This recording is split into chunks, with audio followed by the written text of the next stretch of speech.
Chapter 3 The Hat and the Super Glue. The following morning, just before the father left for his beastly second-hand car garage, Matilda slipped into the cookroom and got hold of the hat he wore each day to work. She had to stand on her toes and reach up as high as she could with a walking stick in order to hook the hat off the peg. And even then she only just made it.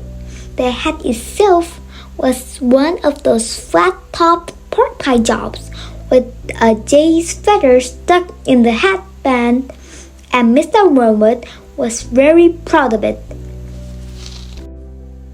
He thought it gave him a rakish-starring look, especially when he wore it at an angle with his long check jacket and green tie. Matilda, holding the hat in one hand and a thin tube of super glue in the other, proceeded to squeeze a line of glue very neatly all around the inside rim of the hat. Then she carefully looked the hat back onto the peg with the walking stick. She timed this operation very carefully, applying the glue just as her father was getting up from the breakfast table. Mr. Wormwood didn't notice anything when he put the hat on, but when he arrived at the garage, he couldn't take it off. Super glue is very powerful stuff. So powerful, it would take your skin off if you pull so hard. Mr. Wormwood didn't want to be scalped, so he had to keep the hat on his head the whole day long, even when putting sawdust in gearboxes and fiddling the mileages of cars with his electric drill. In an effort to save face, he adopted a casual attitude, hoping that his staff would think that he actually meant to keep his hat on all day long just for the heck of it, like gangsters do in the films. When he got home that evening, he still couldn't get the hat off. "Don't be silly," his wife said. "Come here, I'll take it off for you." She gave the hat a sharp yank. Mr. Wormwood let out a yell that rattled the window panes. "Ow!" he screamed. "Don't do that! Let go! You'll take half the skin off my forehead!" Matilda, nestling in her usual chair, was watching this performance over the rim of her book with some interest. "What's the matter, Daddy?" she said. "Has your head suddenly swollen or something?" The father glared at his daughter with deep suspicion, but said nothing. How could he? Mrs. Wormwood said to him, "It must be super glue. It couldn't be anything else. That'll teach you to go playing around with nasty stuff like that. I expect you were trying to stick another feather in your hat." "I haven't touched the flaming stuff," Mr. Wormwood shouted. He turned and looked again at Matilda, who looked back at him with large, innocent brown eyes. Mrs. Wormwood said to him, "You should read the label on the tube before you start messing with dangerous products. Always follow the instructions on the label." "What in heaven's name you are talking about, you stupid witch?"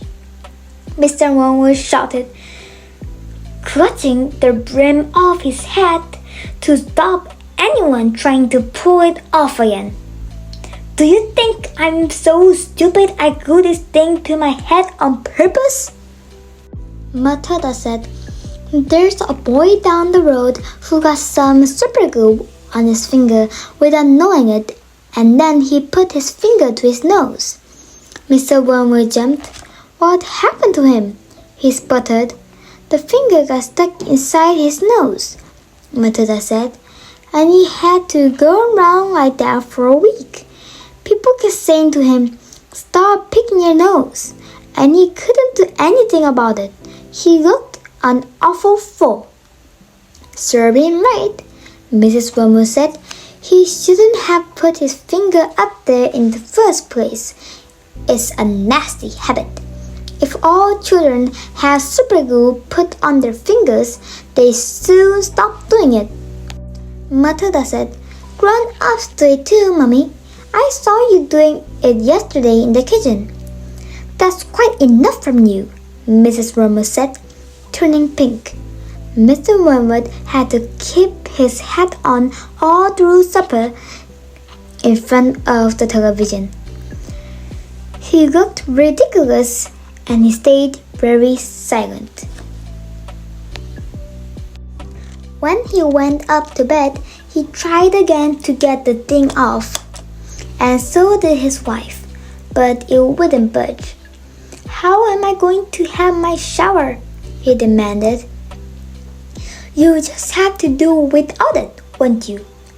his wife told him, and later on, as she watched her skinny little husband skulking around the bedroom in his purple striped pajamas with a pork pie hat on his head, she thought how stupid he looked. The kind of man a wife thinks about, she told herself.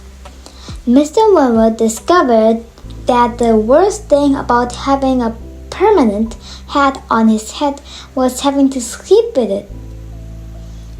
It was impossible to lie comfortably on the pillow. "Now do stop fussing around," his wife said to him after he had been tossing and turning for about an hour. "I expect it will be loose by the morning, and then it will slip off easily." But it wasn't loose by the morning, and it wouldn't slip off. So Mrs. Wormwood took a pair of scissors and cut the thing off his head, bit by bit, first the top and then the brim, where the inner band had stuck to the hair all around the sides and back. He had to chop the hair off right to the skin so that he finished with a bald white ring around his head, like some sort of a monk, and in the front there was a band that stuck directly to the bare skin. There remained a whole lot of small patches of brown glittery stuff that no amount of washing would get off. At breakfast, Matilda said to him, "You must try to get those bits off your forehead, Daddy. It looks like though you got little brown insects crawling about all over you. People will think you've got lice." "Be quiet," the father snapped. "Just keep your nasty mouth shut, will you?" All in all, it was a most satisfactory exercise, but it was surely too much to hope that it had taught the father a permanent lesson.